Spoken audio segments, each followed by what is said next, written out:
ಅಂಬೇಡ್ಕರ್ ಈ ಪ್ರಪಂಚಕ್ಕೆ ಸಮಾನತೆಯನ್ನು ಬೋಧನೆ ಮಾಡಿದಂತ ಒಬ್ಬ ಉನ್ನತ ನಾಯಕ ಅನ್ನುವಂಥದ್ದನ್ನು ನಾವು ಇವತ್ತು ತಿಳ್ಕೋಬೇಕಾಗಿದೆ.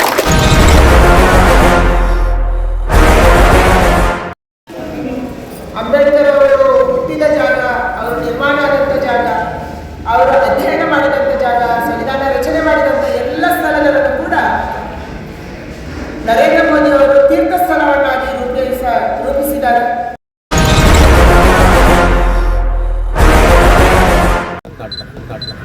ದೇಶಕ್ಕೆ ಸ್ವತಂತ್ರ ಬಡವರಾಗಿ ಶ್ರೀಮತಿ ಇಂದಿರಾ ಗಾಂಧಿ ಗರೀಬಿ ಹಟಾವೋ ಆಗಲೇ ಇಲ್ಲ ಗರೀಬಿ ಹಟಾವೋ ಆಗಿದ್ರೆ ಕಾಂಗ್ರೆಸ್ ಸರ್ಕಾರ 2000 ಯಾಕೆ ಹೇಳ್ಬೇಕಾಗಿತ್ತು?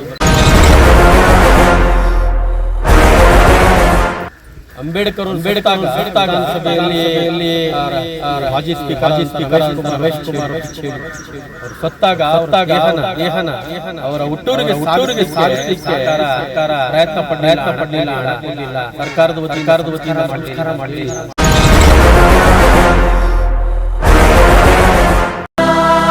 ದಂಡಾಲಯ್ಯ ಮಾತೋನೇನು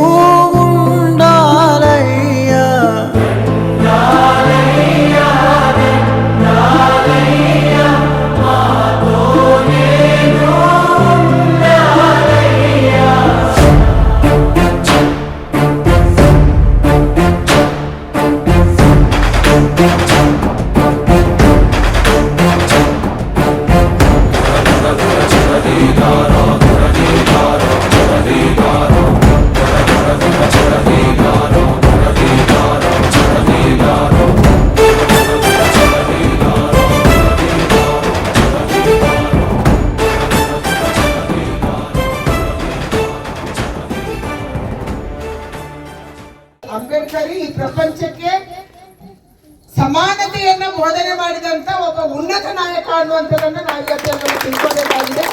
ಆ ರೀತಿಯ ಒಂದು ವಿಧಾನಕ್ಕಿದೆ. ಅವರ ಸಂವಿಧಾನದ ಮೂಲಕ ಇವತ್ತು ನಮ್ಮೆಲ್ಲರಿಗೂ ಕೂಡ ನ್ಯಾಯ ಸಿಗ್ತಾನೆ ಇದೆ. ನಾವೆಲ್ಲರೂ ಒಟ್ಟಾಗಿ ಬದುಕಬೇಕು, ಒಂದಾಗಿ ಬದುಕಬೇಕು. ಇವತ್ತು ಜಾತಿಯ ಪದ್ಧತಿಯಿಂದ ಮೇಲೆಂದು ನಾವು ಬದುಕಬೇಕು ಅನ್ನೋದಕ್ಕೆ ಮುನಿರಾಜ್ ಅವರ ಮನೆಗೆ ನಿಮ್ಮನ್ನೆಲ್ಲ ಕರೆದು ಒಟ್ಟಿಗೆ ತಿಂಡಿ ಮಾಡಿ ನಿಮ್ಮೆಲ್ಲರಿಗೆ ಸನ್ಮಾನ ಮಾಡಬೇಕನ್ನುವಂತ ಕಾರ್ಯಕ್ರಮವನ್ನು ಮಾಡಿದ್ವಿ. ಇದು ಸಂವಿಧಾನಕ್ಕೆ ಕೊಡುವಂತ ಗೌರವ. ಅತ್ಯಂತ ಕೆಳ ಜಾತಿಯಲ್ಲಿ ಹುಟ್ಟಿದವ ಕೂಡ ಈ ದೇಶದ ಒಬ್ಬ ಉನ್ನತ ನಾಯಕ ಆಗುವುದು ಅನ್ನೋದಕ್ಕೆ ಅಂಬೇಡ್ಕರ್ ಅವರು ಬಹಳ ದೊಡ್ಡ ಉದಾಹರಣೆ. ನಿಮ್ಮ ಮಕ್ಕಳನ್ನು ಕೂಡ ನೀವು ಅದೇ ರೀತಿಯಲ್ಲಿ ರಿಸರ್ವೇಶನ್ ಅನ್ನ ಬಳಕೆ ಮಾಡಿಕೊಂಡು ಅವರಿಗೆ IAS, KAS, IPS, engineer, doctors ಈ ರೀತಿ ಮಾಡೋದಕ್ಕೆ ನೀವು ಹೆಚ್ಚಿನ ಆದ್ಯತೆ ಕೊಟ್ಟಾಗ ಮಾತ್ರ ಸಂವಿಧಾನ ಬರೆದಂತ ಅಂಬೇಡ್ಕರ್ ಯಾವ ವಿಚಾರವನ್ನು ಮುಂದಿಟ್ಕೊಂಡಿದ್ರು, ನನ್ನ ಜನಾಂಗ ಮುಂದಕ್ಕೆ ಬರಬೇಕು ಅಂತೇಳಿ ಅದಕ್ಕೆ ನಿಜವಾದ ನ್ಯಾಯ ಸಿಗುತ್ತೆ ಅನ್ನುವಂಥದ್ದನ್ನು ಹೇಳಿ ನಿಮ್ಮೆಲ್ಲರಿಗೆ ಅಭಿನಂದನೆಯನ್ನು ಸಲ್ಲಿಸಿ ನನ್ನ ಮಾತು ಮುಗಿಸ್ತೀನಿ. ಸಂವಿಧಾನ ಸನ್ಮಾನ ದಿನವನ್ನ ಭಾರತೀಯ ಜನತಾ ಪಾರ್ಟಿ ಆಚರಣೆ ಮಾಡ್ತಾ ಇದೆ.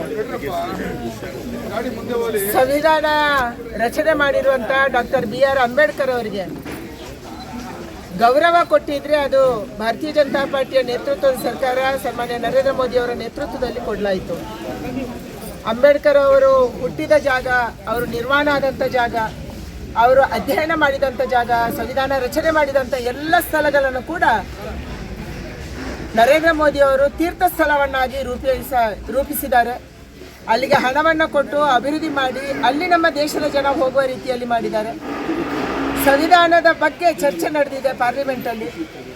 ಇವತ್ತು ಸಂವಿಧಾನಕ್ಕೆ ಯಾರಾದರೂ ಗೌರವ ಕೊಟ್ಟಿದ್ರೆ ಅದು ನಮ್ಮ ನೇತೃತ್ವದ ಸರ್ಕಾರ ಕೊಟ್ಟಿದೆ. ಅದಕ್ಕಾಗಿ ಇವತ್ತು ದೇಶದಾದ್ಯಂತ ಸಂವಿಧಾನ ದಿನವನ್ನು ನಾವು ಆಚರಣೆ ಮಾಡ್ತಾ ಇದ್ದೀವಿ. ಪರಿಷ್ಠ ಜಾತಿ ಪರಿಷ್ಠ ವರ್ಗದ ಬಂಧುಗಳನ್ನು ಕರಿಬೇಕು. ಯಾವುದೇ ಜಾತಿ ಪದ್ಧತಿಯನ್ನು ಮಾಡಬಾರ್ದು.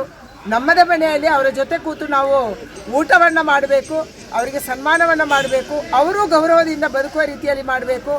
ಯಾವ ಸೌಲಭ್ಯ ಸಂವಿಧಾನದಲ್ಲಿ ಸಿಕ್ಕಿದೆ, ಇವತ್ತು ರಿಸರ್ವೇಷನ್ ಸಿಕ್ಕಿದೆ, ಅದು ಸದುಪಯೋಗ ಆಗಬೇಕು. ನಿಜವಾದ ಬಡವರ ಮಕ್ಕಳಿಗೆ ಅದು ಸಿಗುವ ಹಾಗೆ ಆಗಬೇಕು. ಇದು ನಮ್ಮ ಸಂಕಲ್ಪ.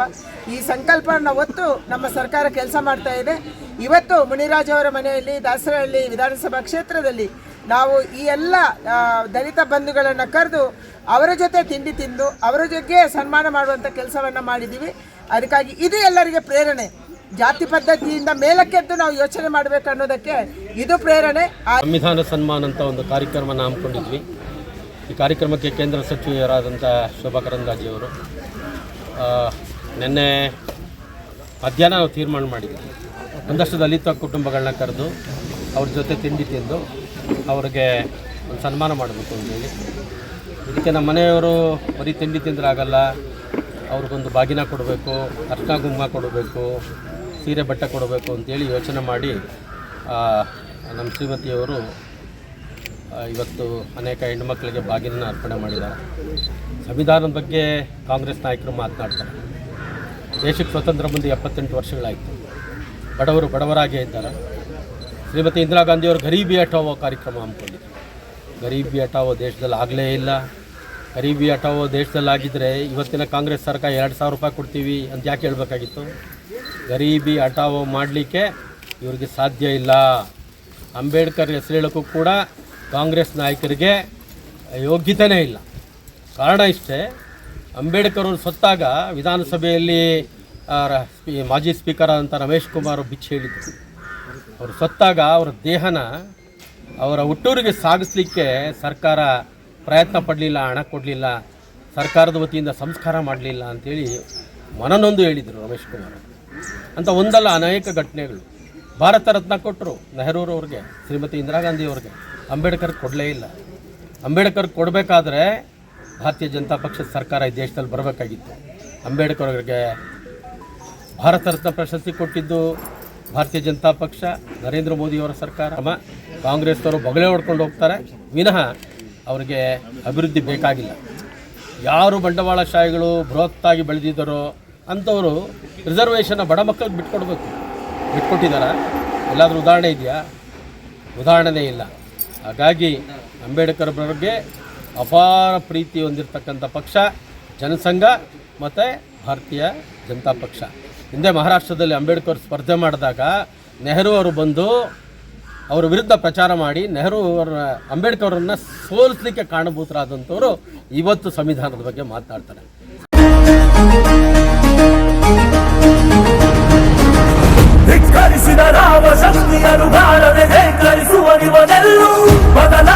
ಸಿದ್ಧಾಂತಕ್ಕೆ ಮುಖಪುಟದ ಮುನ್ನುಡಿ ಗೆತ್ತುವನೆಲ್ಲು ಬರಬರ ಬದುಕಲು ಕಾಯಲು ನಿಂತ ಸಿಂಹ ಕೇಸರಿ